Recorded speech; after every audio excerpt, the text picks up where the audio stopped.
From afar, these two models look pretty much the same. On closer inspection, there is a critical difference in the rib structure. On the left, the sidewalls of the ribs follow the overall shape of the main body, as you can see by these tapered sidewalls. There are quite a few viable ways to create a rib structure like this. Most of these methods leverage on the existing surface of the main body. For this video, I will not be talking about creating these ribs, although I am planning on doing that in a separate video. The ribs on the right are the focus of this video.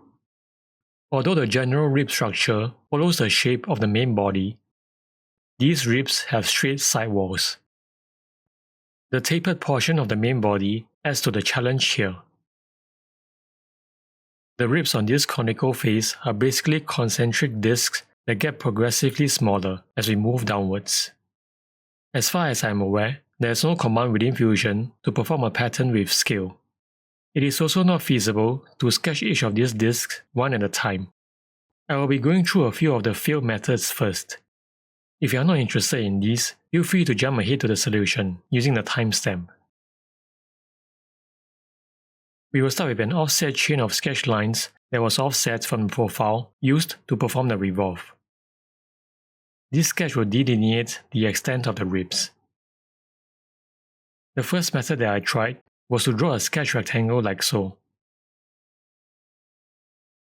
The left side of the rectangle is in line with the axis of the revolve. The right side is coincident with the offset sketch.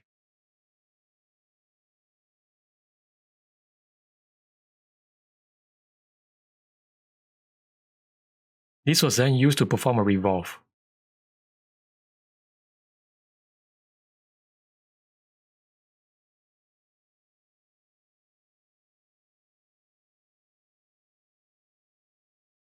After that, I performed the rectangular pattern on this revolve, hoping that the pattern will be able to adjust itself based on the coincidence relation between the rectangle and the offset sketch.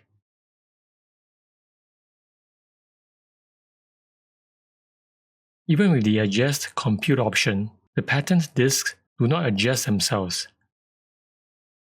Patterning the sketch rectangle also does not work.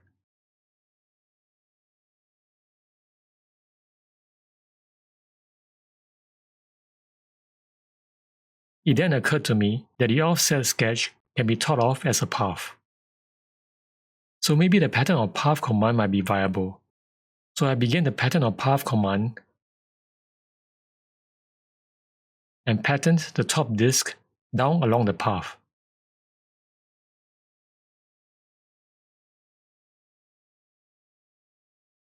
With the orientation set to identical.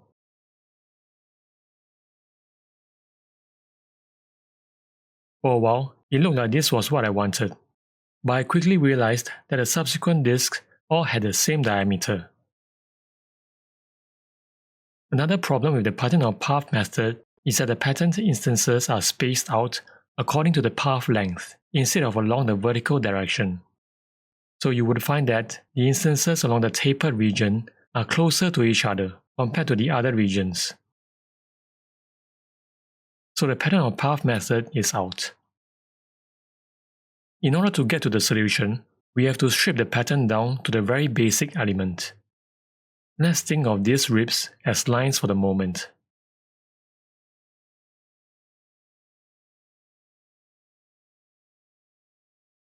We will begin with the first line at the top and then create a pattern of lines down.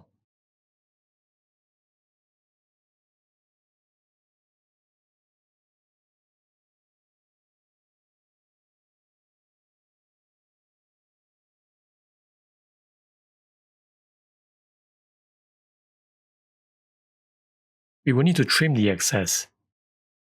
In this case, I found that I was not able to simply hold down the left mouse button and drag to trim all the lines. I had to trim them individually. Do leave a comment below if you are aware of a better way to trim this. With these open lines, we will not be able to create solid revolves, but we can create infinitely thin disks in the form of surfaces. Activate the Surface tab. Go to Create, Revolve.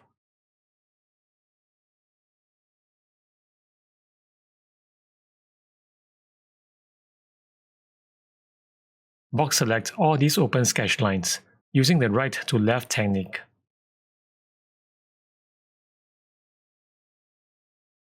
And revolve them about the y-axis.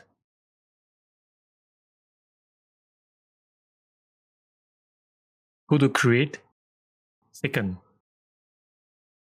Box select all the surface bodies.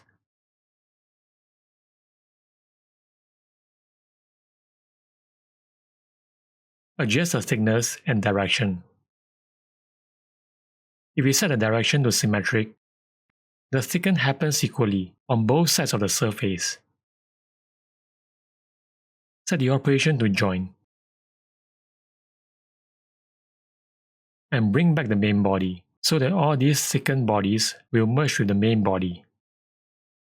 The thicken command thickens in a direction that is normal to the surface, so this ensures that the side walls are straight. If we bring back the sketch, we can see that the center of each rib crosses the path. As usual, feel free to leave a comment below to suggest other methods of doing this. This wraps up the last video of the year. A Happy New Year to all of you. Thank you for the support. I will see you next year.